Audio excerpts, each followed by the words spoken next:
how do we express our emotions?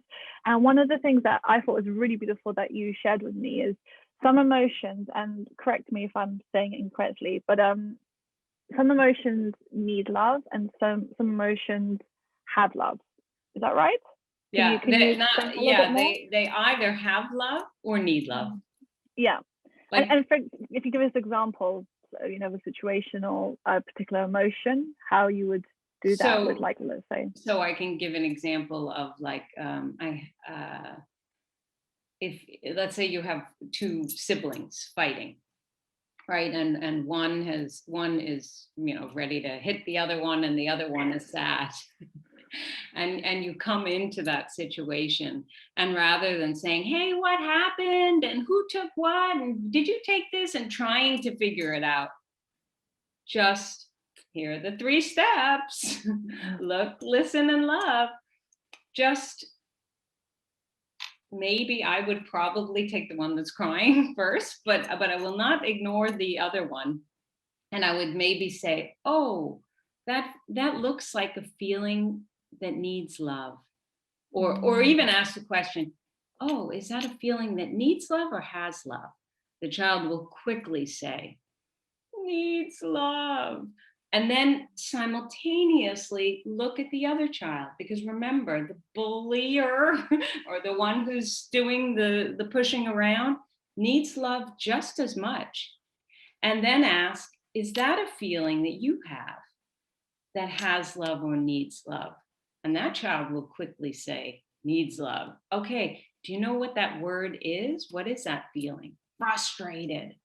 Okay, so you're feeling frustrated. Now, of course, I'm, doing this in slow motion. I have done this in fast motion, and it works. You just got to practice, and you just get better at it. So that's why the book really is it's the workbook to get you in your head as a parent, and for the children too, to start seeing this. Oh, this is what I'm feeling right now. Okay, sad, and it needs love. Frustrated, and it needs love. Okay, so you both need love. Okay, where do you feel sadness in your body? Where do you feel frustrated in your body? And it's important to give both of them the love that they need, and it's the attention they need. So now they start saying, in my heart and in my head. So you have these 2 kids, and then say, okay, now the 3rd step is love. Even though I feel sad, I love and accept myself.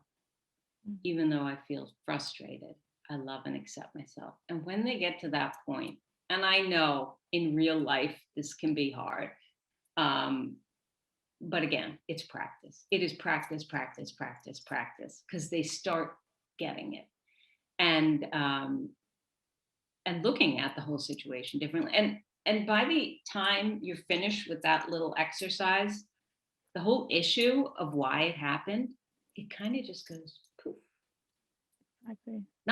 I mean, like I said, I make it sound easy, but I.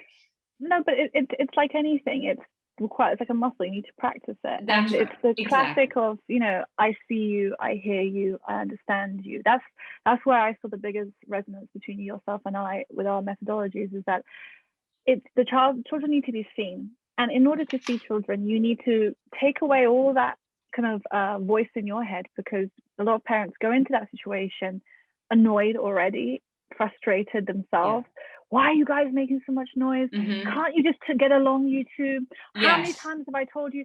So you go in as the problem solver, in that justice needs to be served. You go in and say, who did what?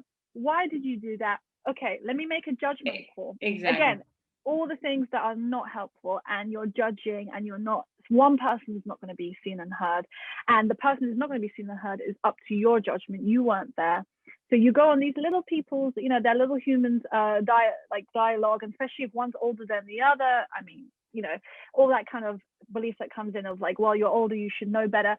You come and you just sort of fix it. And if you come in with, I just want to solve this problem, as opposed to, I want to understand, is different. And I'm here offering love, right? Exactly. And also what you're talking about is like all that you just said, that is exactly what happened.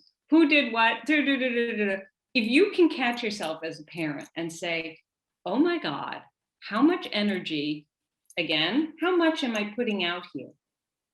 What if instead of this problem solver, all that energy, I just come in with that much energy of love? Mm-hmm. And as you said, it's a situation where it's not about justice; it's about feelings. So if you come in with love, that's right, you end it with love, and that's all that the situation needs. It doesn't need anyone to be punished. It doesn't need, because what we've talked about before is that a lot of parents will say, "Oh, but I don't want to do this because in the future." Now, none of us have a crystal ball, okay? I think a lot of parents, in order to have some sort of sense of control over their child's future, think that by not doing a certain behavior, or by kind of controlling something now, inconvenient behavior the child has, you're stopping it happening in the future. Because if you don't control it now, it's going to happen in the future, which is a big misunderstanding. Because big one. If a child, when they first started crawling, did you think, oh, they're going to always crawl for the rest of their life? I need to get them walking straight away. Of course not. It's a developmental stage. In the same way with their personality, with traits they show when they might be a bit sassy when they're younger, or they're a little bit shy. Assuming that they're going to be shy throughout their life is a